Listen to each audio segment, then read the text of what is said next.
寸之地，碾落做成泥。冷眼照风雨，楚河我自知己。叹命运，只见众生如雨，黄沙淘尽。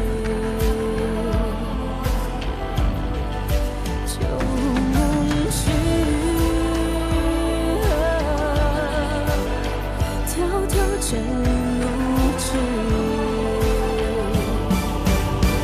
举壮志，算如意，步步险中意，总是真剑气，一命破残局。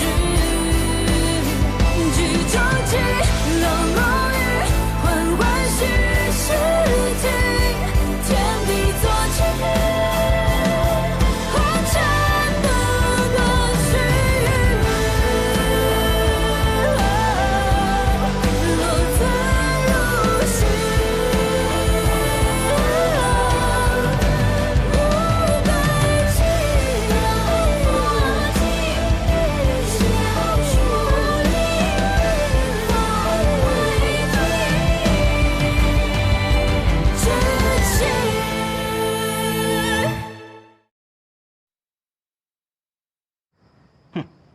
不就等他谢燕来回来吗？至于咱们这么多人在这等吗？就看是个什么东西。行了行了，家主吩咐的。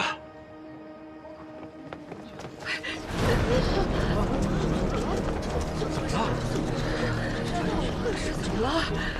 是要干什么呀？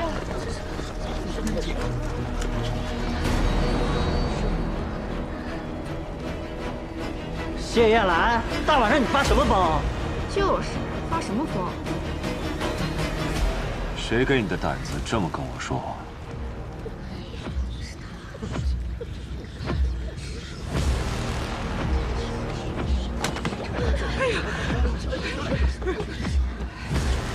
重新说一遍。你别以为你得势了，你就欺负人。就是啊。仗势欺人，不是你们最擅长的。 我们谢家可没有这样的破烂货，竟然是公然卖笑，要是笑啊笑啊！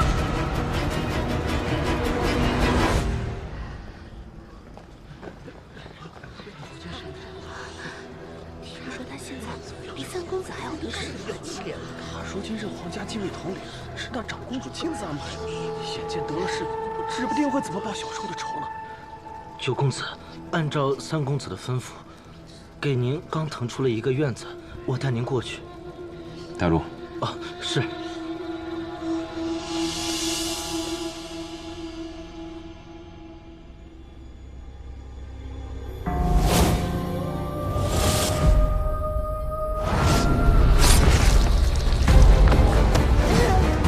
阿爹，阿爹！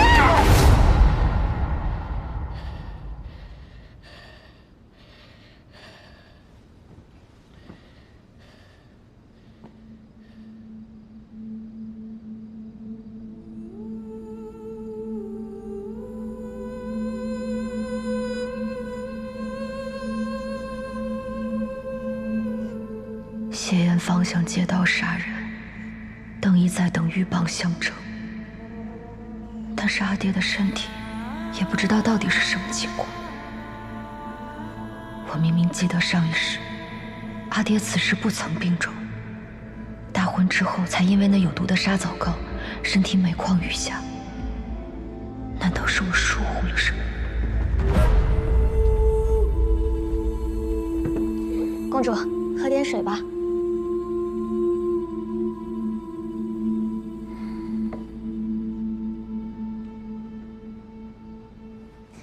公主，您别急，我来给您算一卦。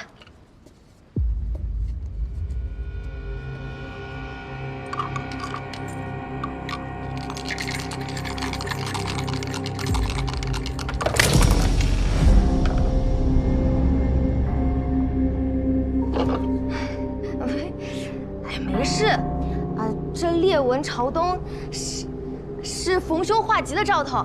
逢凶化吉。他便是极有凶。阿乐，你帮我去给楚唐送封信，再请一个人过来见我。嗯。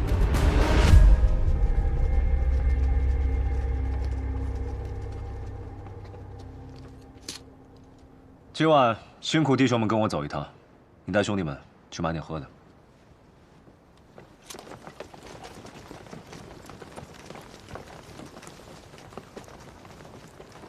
谢统领，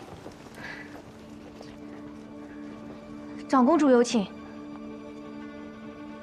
我要回云中。长公主可曾知道私逃皇城的后果？我知道。邓毅和谢艳芳必会起疑。阿乐行走江湖时，认识不少道医，偶得医药方，服后高热昏迷，脉象如重病。届时再让阿宇下令，任何人不得探视。嗯，姑一定不会让人来打扰姐姐。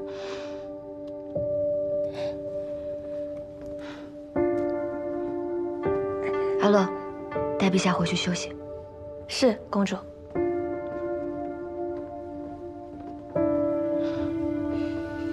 反正我称病不出，正好投了朝臣们的下怀，自然不会有人深究病情真假，这本来就是他们想要的结果。你觉得你能瞒住那2人几时？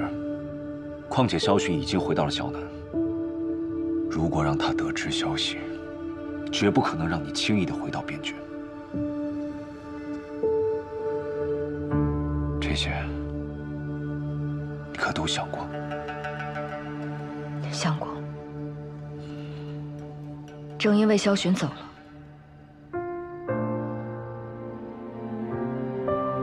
我才能走。朝堂有你在，我就想快去快回。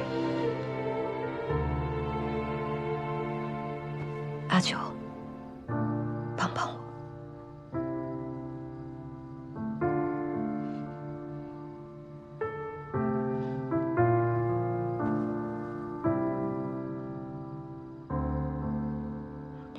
在我和你说的那个梦里，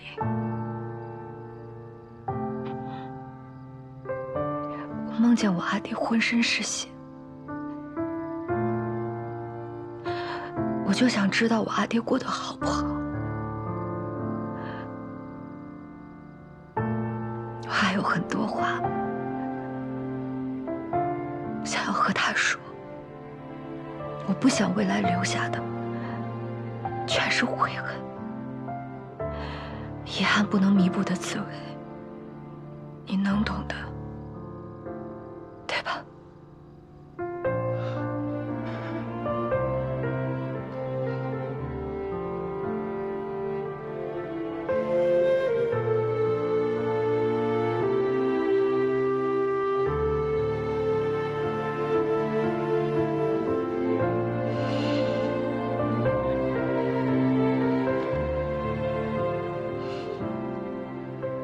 我还是不放心。你知道，你拦不住我。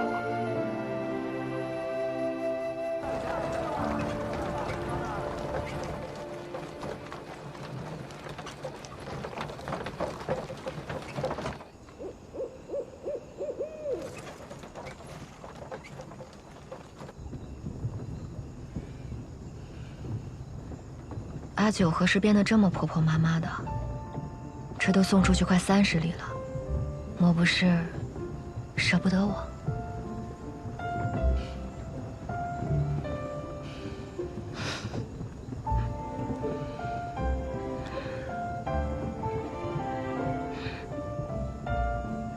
你放心，我虽然武艺生疏，可我日日都有勤学苦练。就你那点功夫，遇到真正的高手，根本就不够用。你个小贱蹄子，我看你往哪跑！我供你吃，供你喝，你学会跟人私奔了是不是？老娘今天打断你的腿！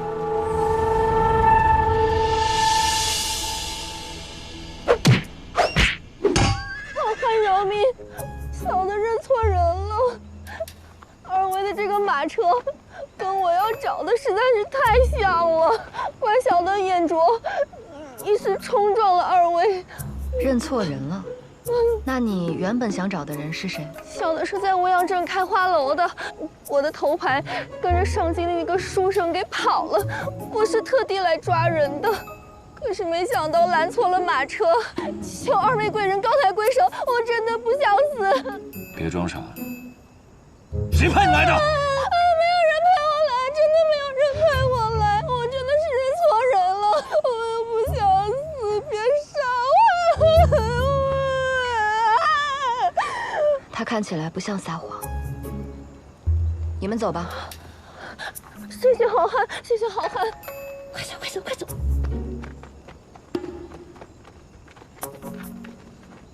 你这点倒是跟老头一模一样，那么容易轻信他人。我14岁就一个人从云中郡来到楚都，好人坏人我还是分得清的。我知道了，但也有例外，不是吗？比如萧寻。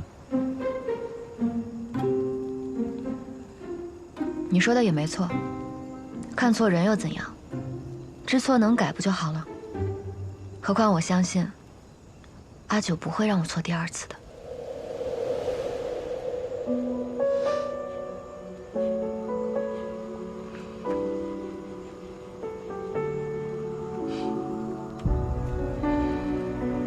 拿着，别忘了我教你的。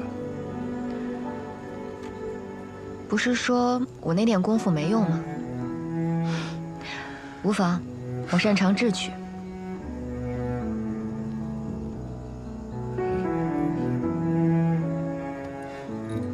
这个你也收好。你可知这长公主令代表什么？代表我信任你。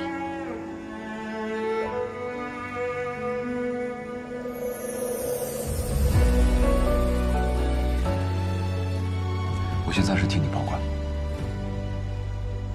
也替我守好阿宇。 你也注意安全。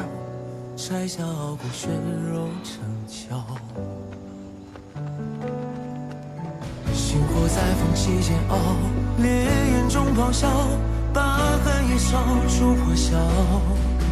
命运困我于囚牢，也不想深愿低头。天黑路远，路上小心。总是有光渺渺，我自桀骜，指尖冲破天光一道，让这满身伤痕成为我心的骄傲。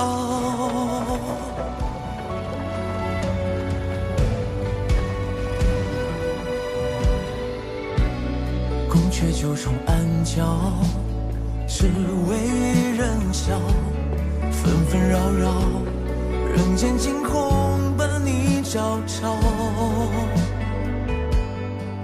星火在缝隙间熬，烈焰中咆哮，把寒夜烧出破晓。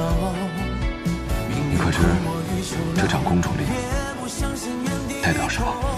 代表我信任你。是有光渺渺，我自桀骜，浮游于途沧海，不问今朝，不问结局，我也信我到心的骄傲。世子，刚得到消息，长公主昨日突然急症，高热不退，不再上朝。哦。 这么巧啊！云中郡急报说楚灵病重，想不到他们父女二人还真是情意相通啊！若是昨夜出行，恐怕楚昭已经不在楚都。既然已经出来了，就不要回去了。楚都去往云中郡，毕竟无恙镇，你去派人对镇外蹲守。 务必保证万无一失。属下这就去安排。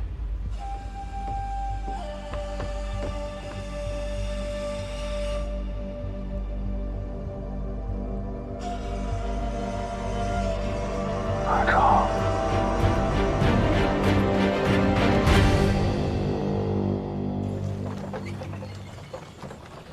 停车。我们走到哪儿了？再有半日，我们就到五阳镇了。您稍等一下，我把马套一下，紧紧缰绳，马上就走。按照萧群的性格，他若收到宫中我称病的消息，必然有所行动。吴阳镇定有人蹲守，马车进城太过显眼，不安全。你在镇外10里将我放下，沿着西北官道一路直行，记住，千万不要停。好嘞。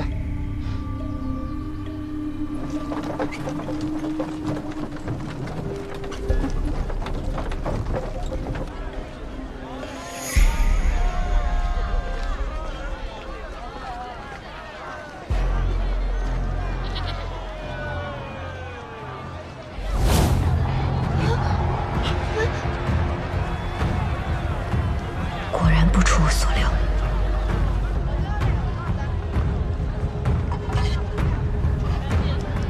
老板娘，那些人看着不像善茬，是干什么的？山匪吗？哟，这话可不能乱说啊！我们五阳镇可从来没闹过山匪。他们啊是乡绅府里的护卫，说是主家逃了个偷财物的丫鬟。抓丫鬟？可不是嘛！领头的那个啊凶得很，连姑娘家的帷帽都要掀开看。老板娘，倒茶。哎，来了。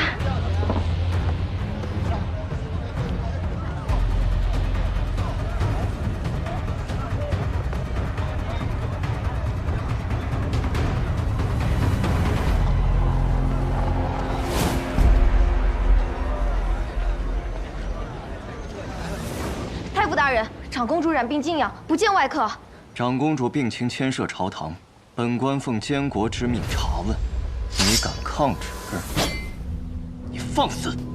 监国之权不涉后宫，再往前一步，我的剑可不认太傅。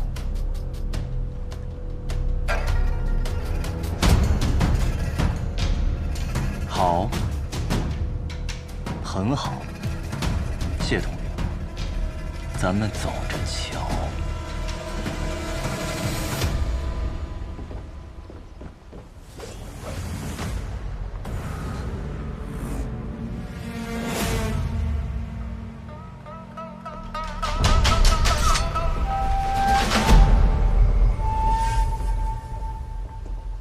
为了他，邓毅都敢得罪。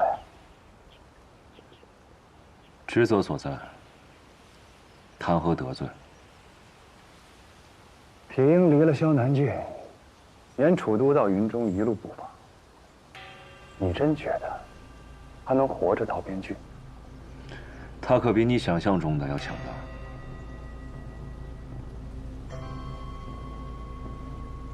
是，那聪慧过人，即使能躲过萧雄的劫杀。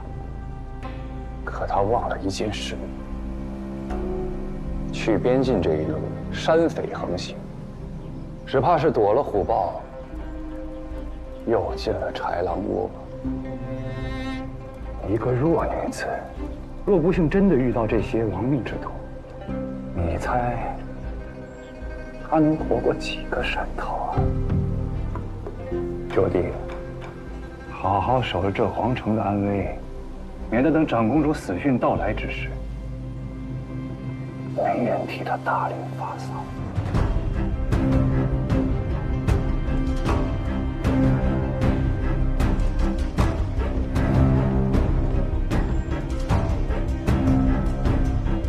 小贱蹄子，一个赛一个能跑。怎么，我这吃的不好，穿的不好啊？花了老娘20两大银买的，能干就干，瞎了你的狗眼了！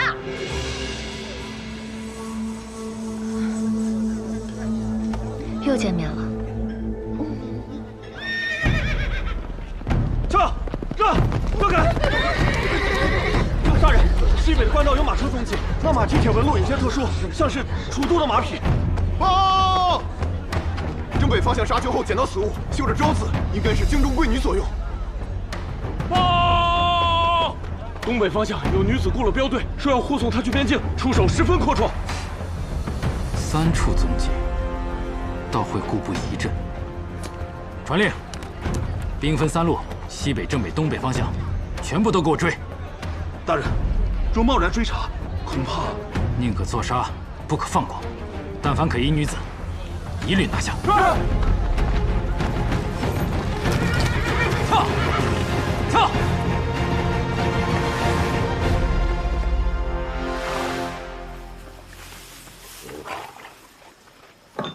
老徐，这牛肉不错。一成，哎，你这驿店虽小，倒是挺会照顾人呐。军爷们往云中郡去送信儿，这一路上风餐露宿，那到咱这儿那跟到家一样，是吧？自然得吃顿好的。这丫头哪儿来的？不是你们这人的。这丫头命可苦了，她爹呀在边郡当差，他们母女俩千里迢迢去投奔，没成想这半路上她娘亲就染上重病了，这眼看着这人就……求军爷们带我去云中郡，我想要去见爹爹一面。这军情紧急，路上耽搁不得。军爷，这孩子懂事儿，路上不会给你们添任何麻烦的。到了云中郡，这个楚将军治下严明，他要是知道你们几个行善，说不定还能给你们记上一功的。你说呢？我们是望城军营的信兵，与楚将军也有过几面之缘。把头抬起来。边郡驻军繁多，报上姓名、来历。哦，他叫……让他自己说。哦，我叫阿福，爹叫杨大春，是云中郡大青山营塞上屯，属楚灵将军麾下。这是爹的信。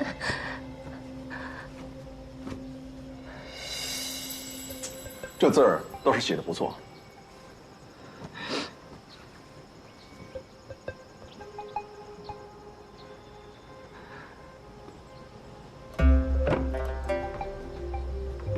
带我们去见你娘，若情况属实，我们便带你上路。哎呦，快起来！我带你们去。娘，有军爷往爹那边去呢。娘，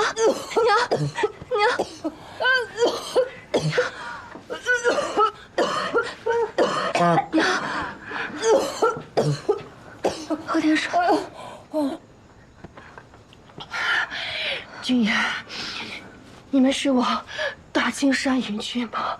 不是，不过我们顺路。你的丈夫叫什么？多大年纪？在谁帐下？哎，这爷刚才不是问过了吗？让他自己说。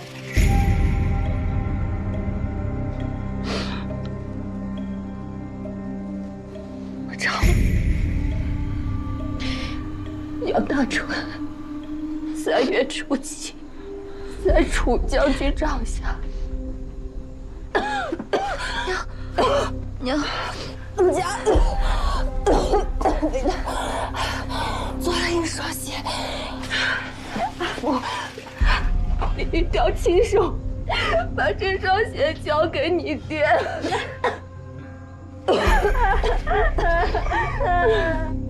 丑话说前头，我们军务紧急，行脚快，行路辛苦。小姑娘，到时候你能跟上就跟着，跟不上，我们可就不管了。军爷，能带多远就带多远，这样阿福离他爹越近，他爹找起来就更快一些。阿福还不够谢军爷，谢谢军爷。娘，行了，明天一早我们就启程。军爷，若是你有幸能够见到我们家男人，你也一定要转告他，奴家这辈子能够有幸与他结为夫妻，死而无憾。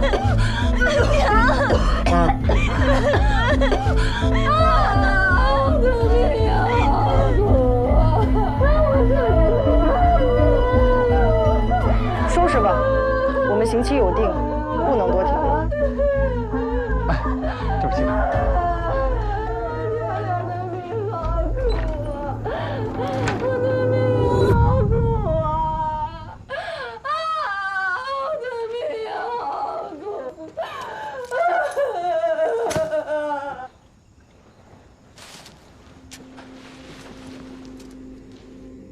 你这儿有没有与我身形相仿的姑娘？怎么，原来贵人是要寻一个替身啊？难呐，就您这身段儿，清瘦高挑，这寻常女子怎么能有您这身？有，要几个都有。那你有孩子吗？啊？你方才为什么多说那句话？我一个将死之人，我思念你爹，回顾一下往昔，这是情之所起，情不自禁，感动天地。你还太小了，这个男女之情啊，我还是要比你懂一点的。边郡君妇，从不会说这种酸词。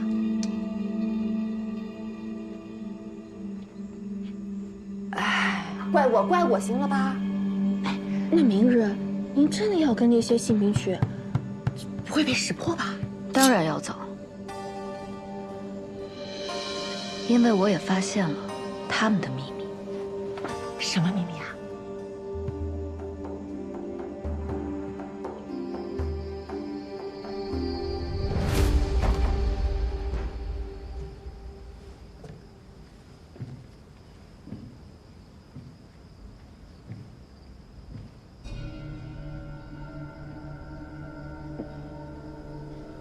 九弟回到自己家里，倒是像做贼一样。我有事相求，不宜声张。这真是稀奇了，没想到你也会开口求人。助我离京。你是禁军统领，不得擅离职守，规矩你比我清楚。你说的对。去往云中郡的路上危机四伏，他身份特殊，若出个意外，九弟，我还从未发现你如此在意一个人。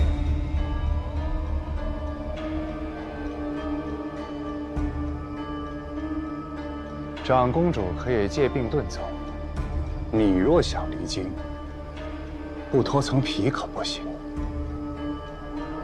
可想清楚了。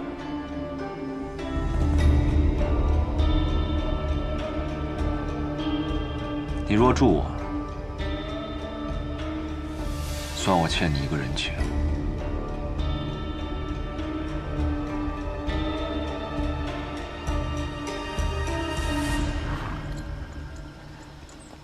干粮和水囊都备齐了，路上你当心啊！谢谢您，还要辛苦您照顾我的母亲。啊，你就放心吧。撤！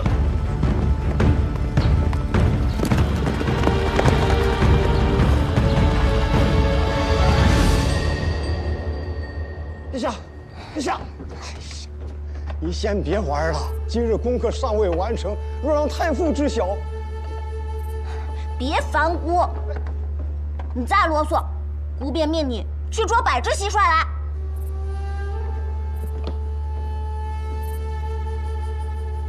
陛下为何不读书？舅舅，你来的正好。你瞧，姑这笼子里的蟋蟀，可比《论语》有趣多了。陛下，这御书房可不是嬉戏之地。你敢扔姑的蟋蟀？陛下！大胆谢延来，你敢对姑动手？哎呀，陛下！谢统领，您这是？禁军统领谢燕来御前失仪，推搡圣驾，此乃大不敬之罪。若纵容此风，朝纲何存？太傅严重了吧？舍弟素来恭谨，侍奉陛下更是尽心。陛下年幼顽皮，或许只是一时玩闹，失了分寸。谢大人此言，是在暗示陛下污蔑臣子。臣岂敢？只是禁军统领一职，关乎皇城安危。若只是因阻拦陛下嬉闹，便轻易问罪，岂不是寒了将士们的心？谢大人真是护帝心切，可长公主久未临朝，禁军又跋扈至此，莫非谢家觉得这朝堂之上已无人能约束？太傅何必牵扯长公主？她病体未愈，陛下仁孝，特赐她静养。至于约束，太傅带军理政，不是最好的约束吗？够了！谢燕来对姑不敬，姑罚他停职自省。太傅，替姑拟旨。陛下圣明，只是禁军不可一日无主。臣举荐副统领暂代其职。不必，禁军事务暂由本官亲自挑选，交由陛下圣裁。随太傅安排吧，姑累了，退场。臣恭迎陛下。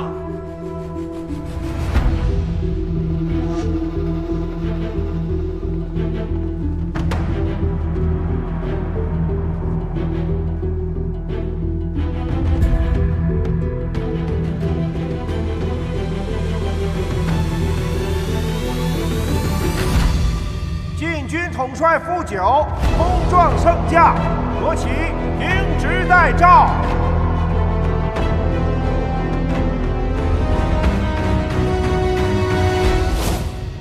九弟，这是陛下让你捎给长公主的信。我很好奇，长公主到底给你下了什么迷魂汤？边军5年，我不欠人情。就这么放心把阿玉交给我？这皇城里多少豺狼睁着眼呢？所以他只能交给你。他是谢家血脉，也是你的亲外甥。那就将长公主令一并交给我吧。他若信你，自会给你。大局当前，九弟该清楚轻重。如今朝堂势力权力三分，邓毅中书李昭，我门下附和，长公主凤阁朱批不过，6部不得用印。我答应你，会不惜一切护阿玉的周全。我知道你在担心什么，但是你别忘了，长公主令只能阻止邓毅私自下旨，别无他用。若我真想用这块令牌做什么，也必须经过邓毅的玉玺答应。有他在，只是为了方便我与邓毅之间互相制衡而已。所以九弟，你不用怀疑我的用心。更何况，没点交换，怎么让我心甘情愿完成你的买卖？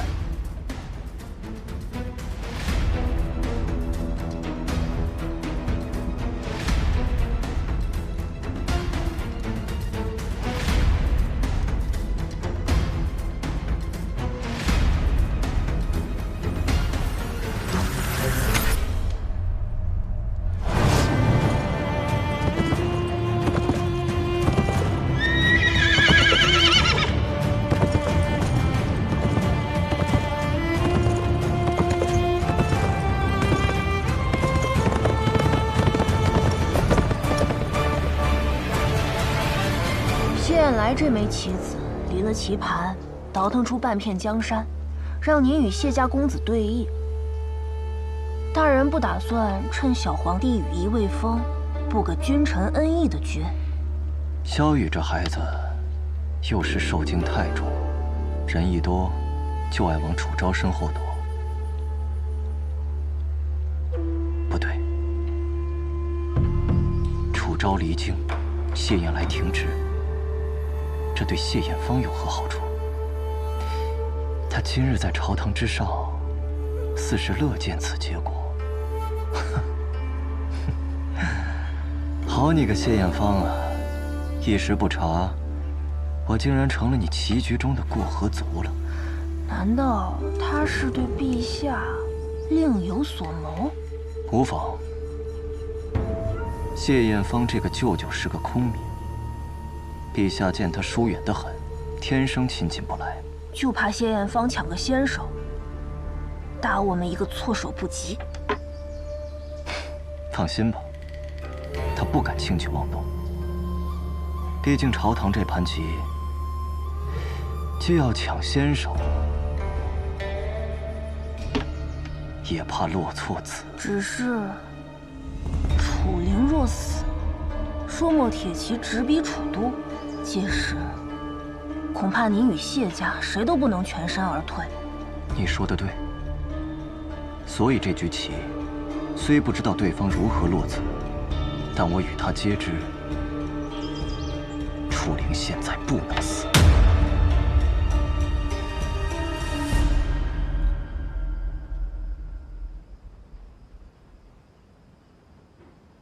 谢来申时出客出城，骑的是您最喜欢的那匹乌骓。按脚程算，此刻该到北曹镇提戒了。他倒是听话，竟没怀疑我安排的马有问题。怎么会呢？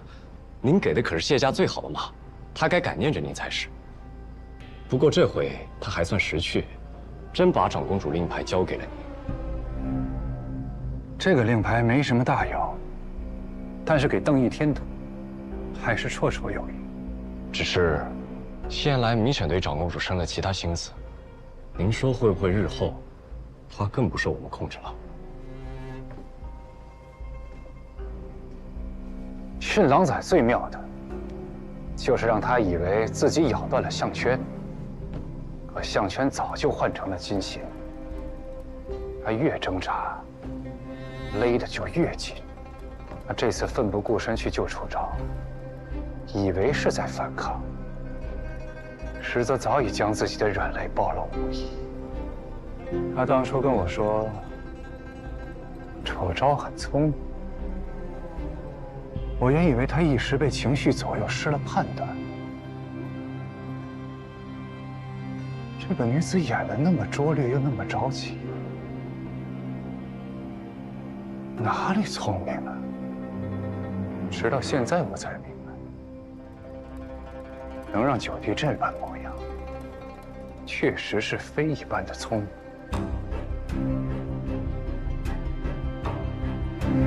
是我眼拙了，没看出你还有这般玲珑手段。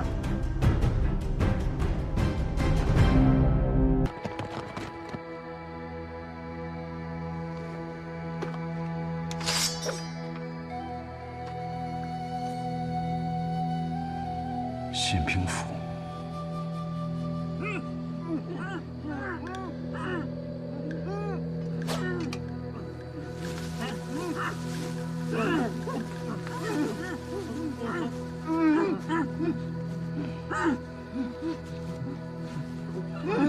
这是边军惯用捆绑犯人的手法，难道出内贼了？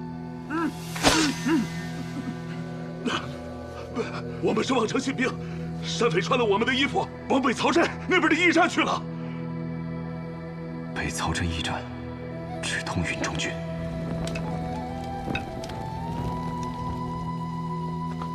看姑娘举止仪态，不似寻常人家，为何会沦落至此？他娘疼我，说想让我看着金贵些，日后找婆家也能少受点委屈。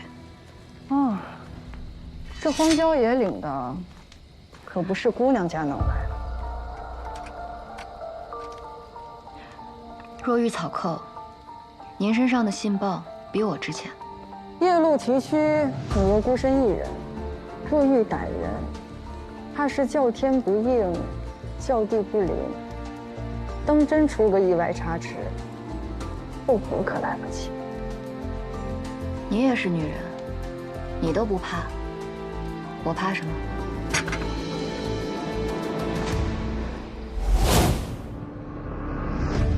说话时头部无突出，桡骨角度平缓，锁子甲肩胛下垂3寸，说明肩部窄于正常男比。膝盖垂直内收，落地时足尖先触地，而非全脚掌，是女子避免裙摆沾尘的下意识动作。破绽不在于伪装，而在于习惯。婶子，你的样貌伪装得很好，但长久以来的动作习惯却骗不了人。你早就知道我们不是性兵。我从小在军营长大，没有人比我更了解士兵。而且，你们的种种行为不像是性兵，倒像草寇。既然你已经识破，为何还要跟我们走？婶子不也一样吗？丽娘的那句至死不悔，到底还是露了破绽。你早就看穿了，不也还是让我跟着吗？想从我身上得到什么？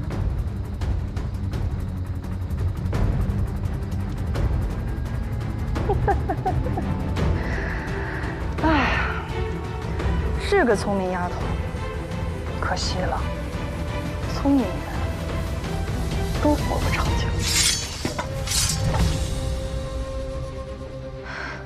怎么，婶子还想杀我？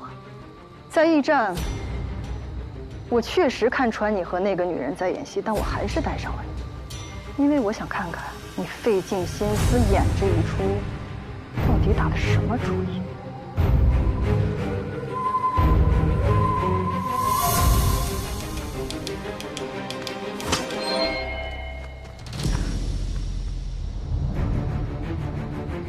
把刀放下。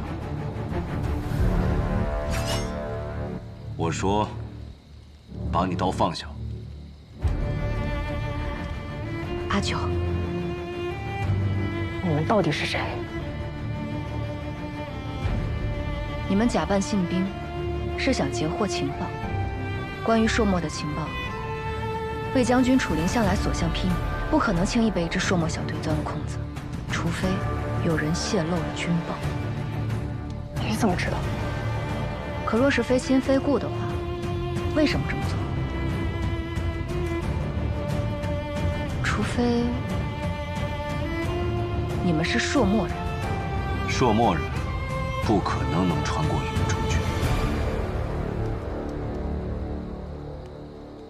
我们是苍木寨的人。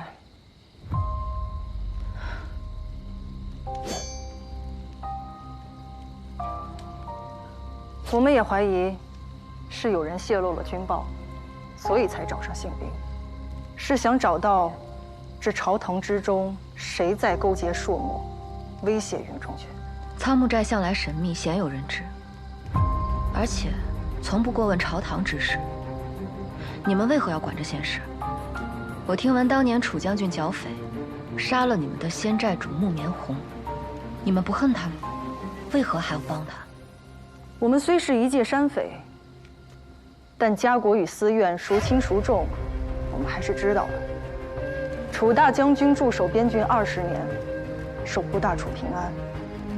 若被朝廷中人勾结朔漠，因私加害，大楚危矣。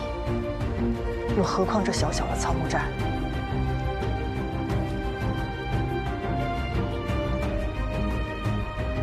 实不相瞒，我是楚灵的女儿。听闻父亲病重，着急赶往云中郡，不料路上遇到了一些麻烦，不得已才乔装，随信兵出行。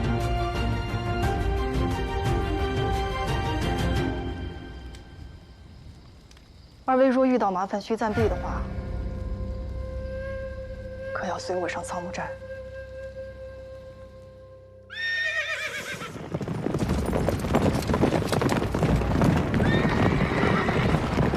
鱼，哎呦，周姨，你是打天啊，还是住店呢？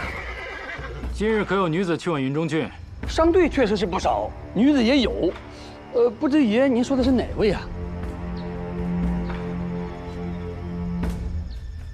哎呦，一个偷了家中财物跑出来的丫鬟，细皮嫩肉，不像吃过苦的。这荒道上行走，这个丫鬟都少见，你更别说这种细皮嫩肉的这。没见过。撒谎！见过。徐总，他到底在哪儿？容小的好好想想啊！我想起来了，有这么个人他前2天在这暂住，说是去云中郡探亲，后来就跟着一队新兵走了。我也不知道他去哪儿了。但是我知道他娘亲的下落。娘亲啊，对，他娘亲雇了个马车送自己回咸阳老家了，就是往北3里地那个车马行雇的。撤！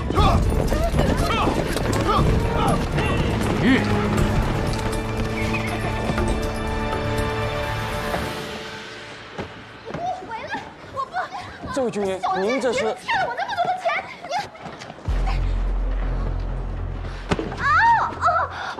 你！前几日，可有个叫阿福的姑娘来过这儿？军爷说的是什么话呀？咱们这儿的姑娘这么多，哪能记得住名字啊？别装傻！他花钱雇你演戏，然后跟着新兵走了，是不是？是，他骗光那几个新兵往云中郡方向去。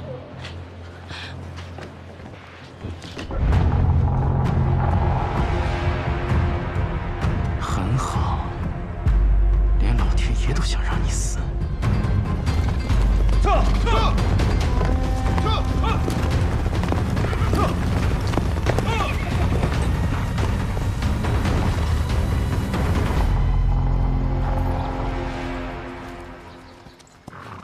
这片林子处处透露着古怪，机关陷阱不下100余。倘若这只是一个贼窝，未免也过于隆重了。他们真的可信吗？我不确定。不确定，你非要来这儿？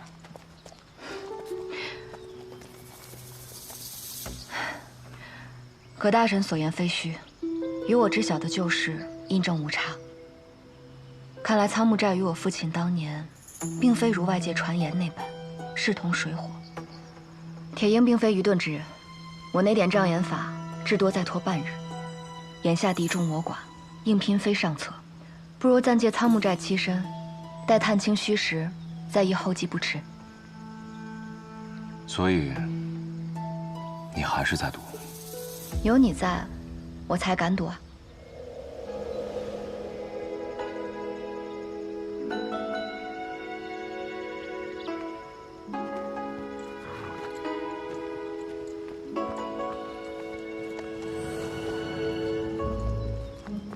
你还得意上了？昨夜你分明没有自保之力，但你却惹怒那些山匪。你可知道，昨夜我若是晚到一步，你可就成刀下亡魂了。他们若是想杀我，早在我揭穿葛大神女扮男装时就动手了。所以你就敢赌命？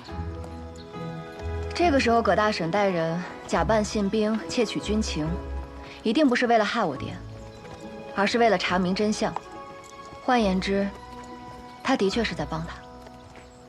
你就不怕刚出虎口，又入狼窝？虎口拔牙，狼窝犯险，不就是咱俩每日都在做的事吗？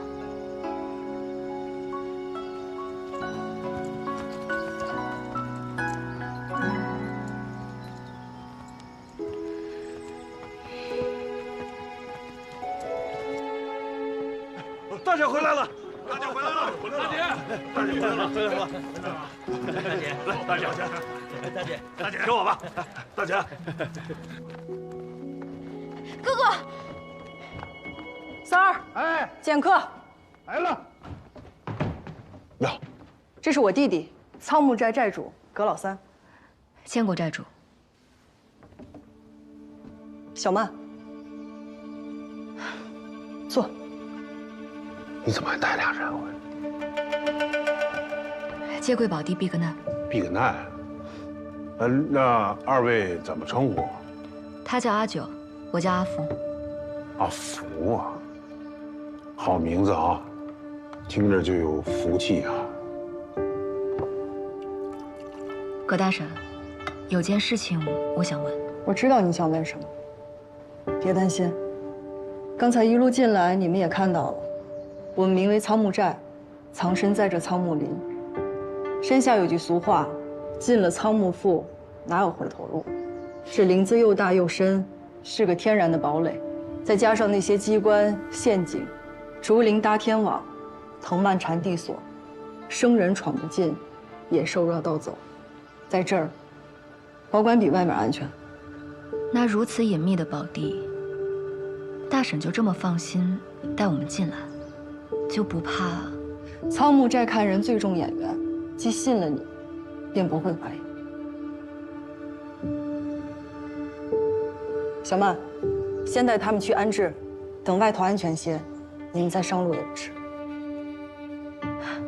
多谢大婶，给寨主添麻烦了。不妨事，不妨事。来，这边请。那个好好休息啊。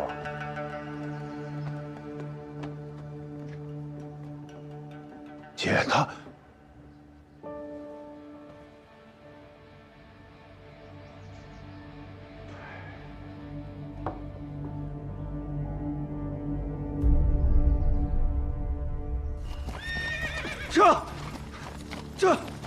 这头领，这头领，玉，这头领，不好了，我们要追的新兵队和长公主，全部在仓木寨方向，消失得无影无踪。跟去的兄弟，全部丧命在了仓木寨山匪手里。仓木寨，我答应过世子，我一定会把楚昭的人头给他带回去。全体听令，加快速度，向仓木林进发。一个活口都不要留，我倒要看看这帮山匪余孽有什么能耐护得住他。驾！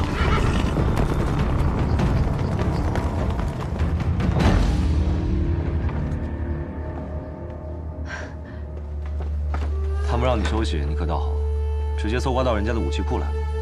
仓木林大，虽然他们表面上对我们和善，但不探查一番，你我如何真能放下心来？我竟不知你初入江湖，心思倒比我稳重。哎，你来看这个，小心。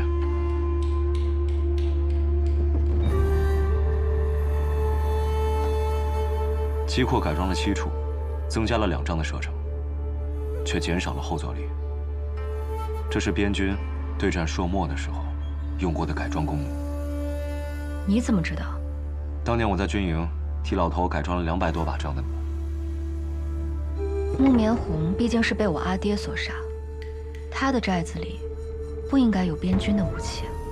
不止，我在选你的时候，救下了被葛大婶劫持的新兵，他们给他绑了绳结，也是边军常用的打法。你的意思是？或许老头当年并不是为了剿匪。什么意思？你是说我阿爹他？你们等我一会儿。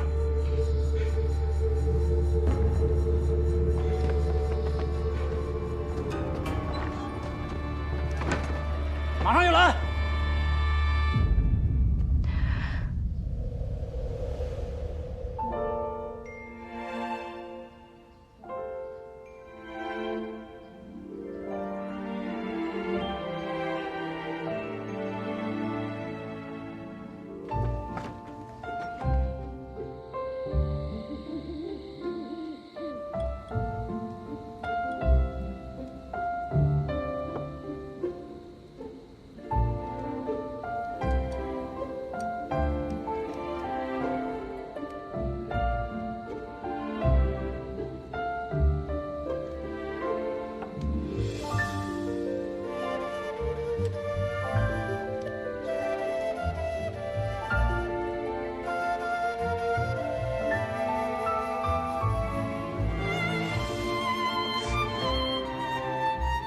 长公主这手法，多少带点私人恩怨。我离京时，是谁承诺会替我守好皇城的？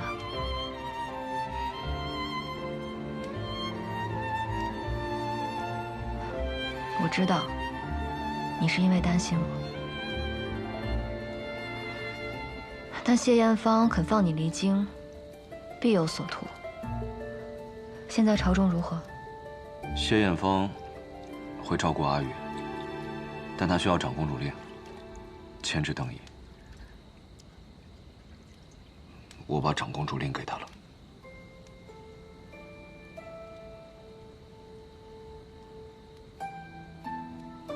也对，你那三哥本就是个不见兔子不撒鹰的主。若你离京，也只有他能够保护好阿宇。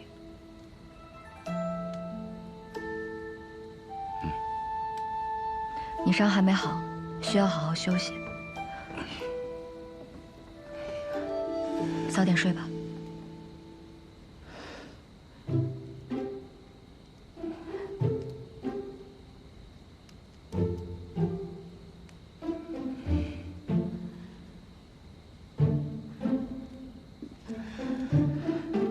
他们就给了我们一剑法。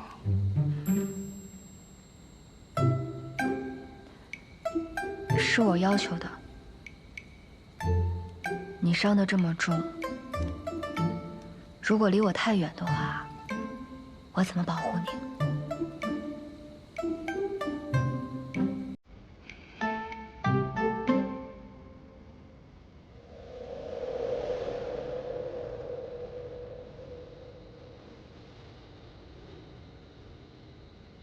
那你想怎么保护啊？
那群家伙不是擅长。萧巡的陷阱，从来都不是表面的杀招。方才守门的小卒用白狼羽报信，说追兵已被全部截杀。若是萧巡的人，没必要自断臂膀。你还会说白狼语？在大漠的时候，我爹教我的。这世上，除了他，没人知道。可若是他们演戏怎么办？萧巡的人没必要杀自己人。若是邓毅，以他的谨慎，不会选一群有救主的山匪合作，他信不过。至于你三哥，就更不可能了。不管葛大婶他们对我爹是敬是怕，但至少我爹对他们从无恶意。我还是不相信那群狼会突然改吃素。那谢统领可否愿意陪我赌一把？那若是赌输了怎么办？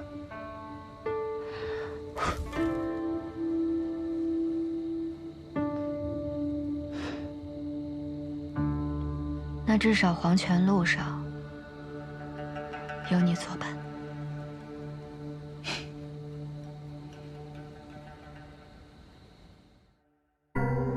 今日信使在北曹镇驿站附近被劫，据查证乃仓木寨所为，简直岂有此理，闻所未闻呐！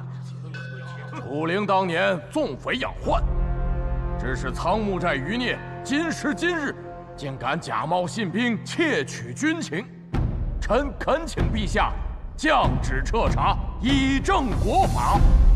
楚将军当年奉旨剿匪，女匪首木棉红跳崖身亡后，连寨里的妇孺都未曾伤及。这等人豪，如今倒是罪名了。陛下，今日接到急报，朔漠派遣使者入云中，却遭楚将军当场斩杀。朔漠与大楚本来就摩擦不断，这当如何是好啊？两国交战，不斩来使，楚灵此举必致朔漠起兵，纵匪之名可容，这引战之罪可不能赦。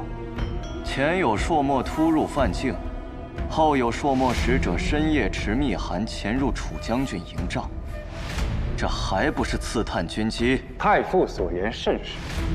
楚将军掌管边军几十年，固若金汤，上次差点失令，定是有细作送出布防。此等非常之时，可行非常之事。按大楚律，如遇敌情不明，可先斩后奏。楚将军何罪之有？陛下，楚将军年事已高，边军防线屡出疏漏，还请陛下另择良将。此言非虚，朔漠蠢蠢欲动，一旦战事起，边郡确实需要提前有所准备。但至于这人选如何，还需陛下圣裁。楚将军镇守云中20载，每朔漠进犯都是铩羽而归。不知诸位选出来的人才，有几个能比得上他军功卓绝？良将非一日可得，但也不能将边郡的安危皆系于一人。谢大人不必担心，本官自会搜集朝臣们的意见，挑选出最合适的人选，赴任云中，为楚将军分忧。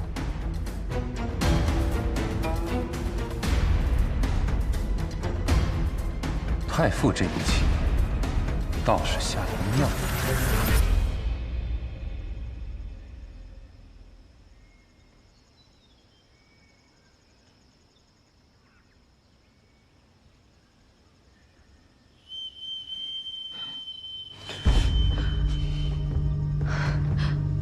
这是杀胡哨。没错，边军专门应对骑兵突袭的警报。你嘴挺硬啊！说不说？你要不说，我就把你剁碎，扔到了山里喂狼。不要！说不说？哎，你们怎么到这儿来了？我在这办点正事儿啊，先不招呼你们了。交给我吧。啊？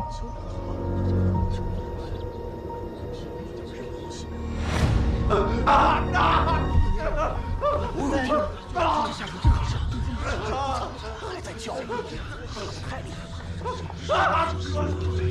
真惨！我跟你说，我们有一道，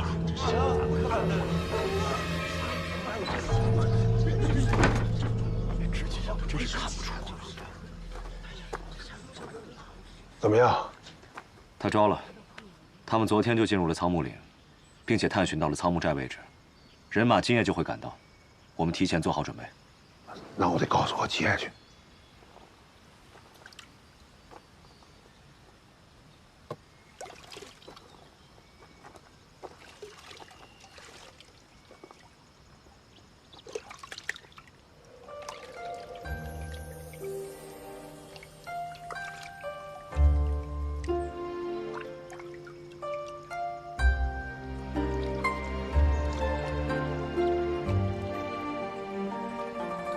你方才那些严刑逼供的手段，也是从我阿爹军营里学的？不是的，老头主张善待战俘，不会对他们严刑逼供的。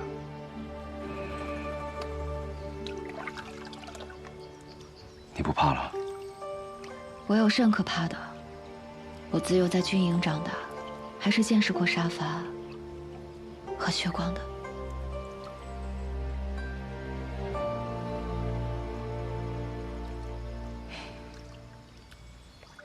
这种见识不是好事，倒不如不见的。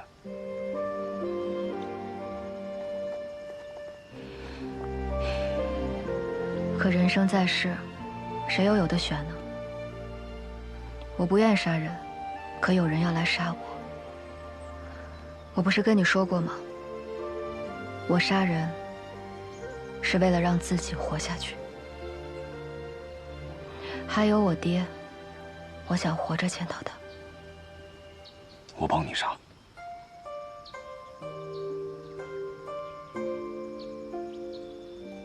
姐，追杀他们的是收南王世子收群的人。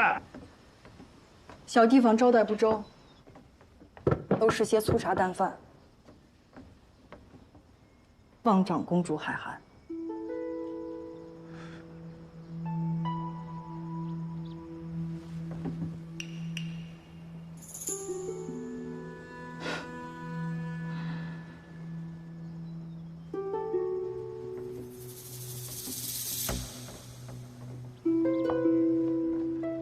你是长公主？不对呀，你应该跟萧南郡世子成婚才对呀。你跟这小子私奔了？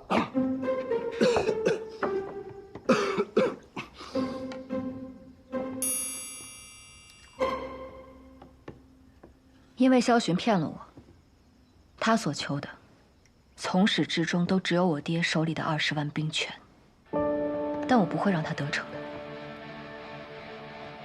绝不。哎，那你是楚灵的女儿，那楚灵有没有跟你提过你娘是谁？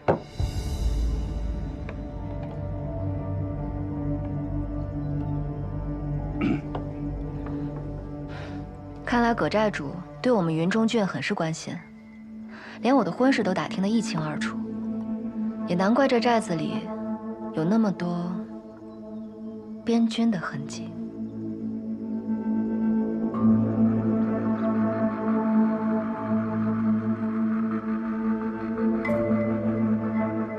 话都说到这份上了，婶子不妨如实相告，当年我爹上苍木寨剿匪，到底有何隐情？没什么隐情，不过就是楚将军杀了我们仙寨主而已。那你们还对他如此在意，半点不把仙寨主的仇放在眼里吗？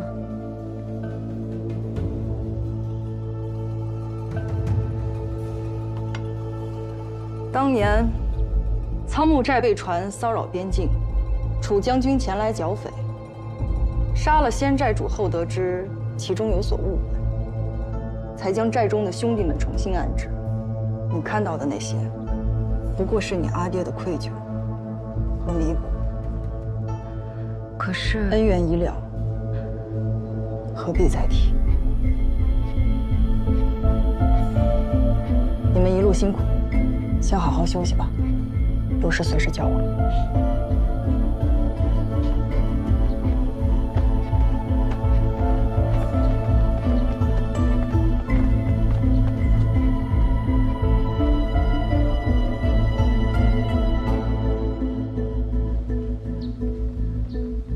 这群人不似寻常的草寇，他们说老头当年剿匪、错杀好人的故事，变得是有些许敷衍。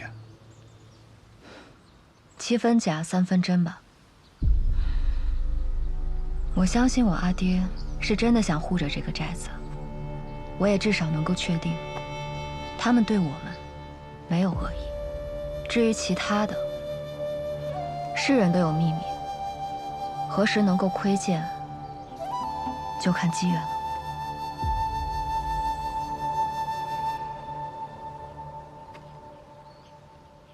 望城就在不远处，过了望城，便是云中郡。等解决完萧巡的那些追兵，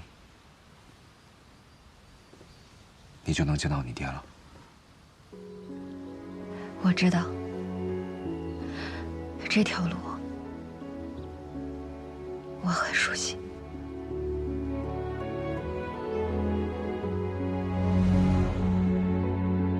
当年我就是沿着这条路，远离父亲，远离云中郡，远离爱我的一切，走向那个万劫不复的地狱。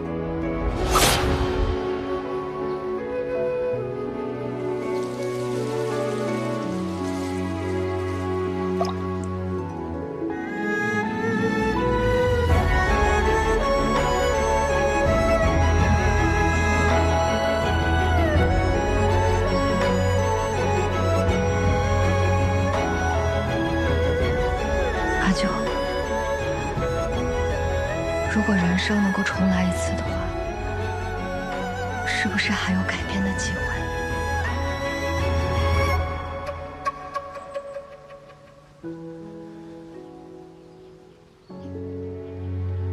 人生如果重来一次，阿晓，以后谢府就是你的家了。娘，娘！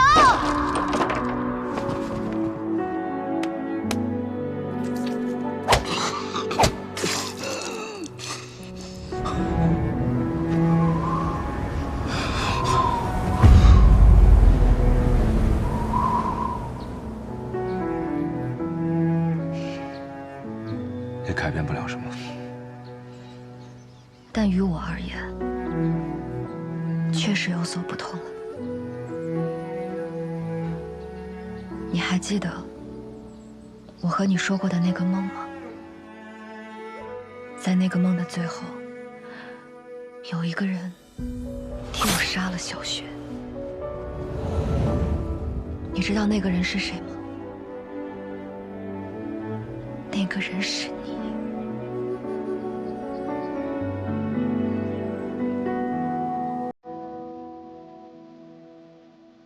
你替我杀了小雪，替我报了楚家的仇。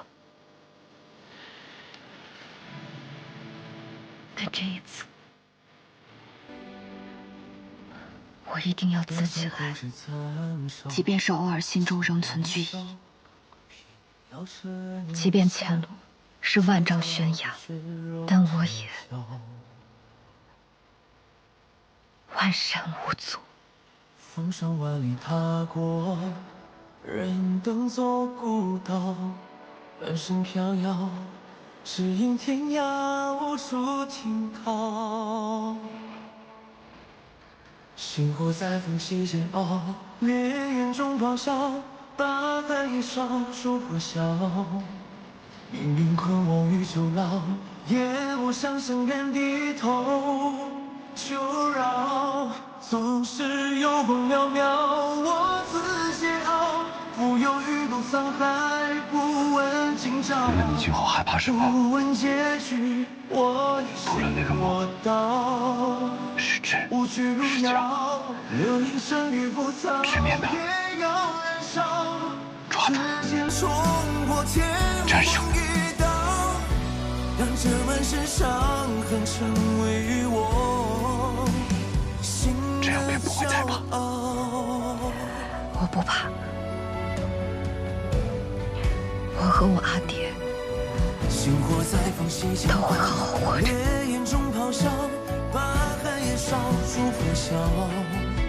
命运困我于囚牢，也不想向人低头。求饶，总是有光渺渺，我自桀骜，浮游于路沧海，不问今朝，不问结局，我已信我道。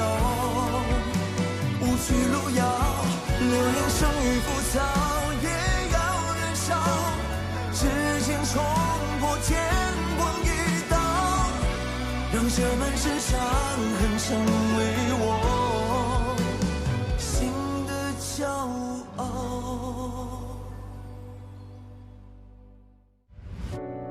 断肠苦枝残烧，衔泥沼，偏要成云霄。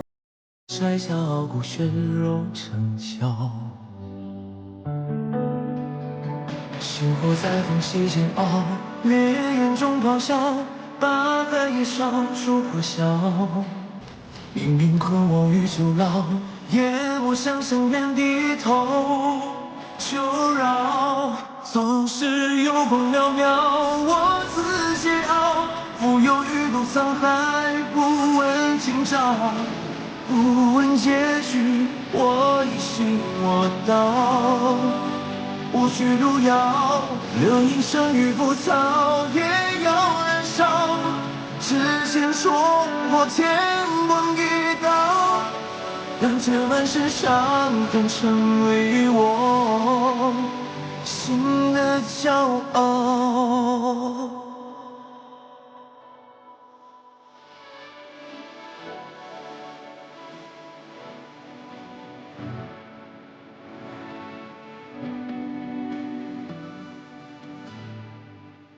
宫阙九重暗角，只为人笑。纷纷扰扰，人间惊鸿伴你朝朝。星火在旁细煎熬，烈焰中咆哮，把寒夜烧出破晓。命运困我于囚牢，也不想向人低头求饶。同是幽光渺渺，我自桀骜，浮游鱼肚沧海，不问今朝，不问结局，我一心我道。无惧路遥，热凝生于浮躁，也要燃烧。指尖冲破天光一道，让这满身伤痕成为我心的骄傲。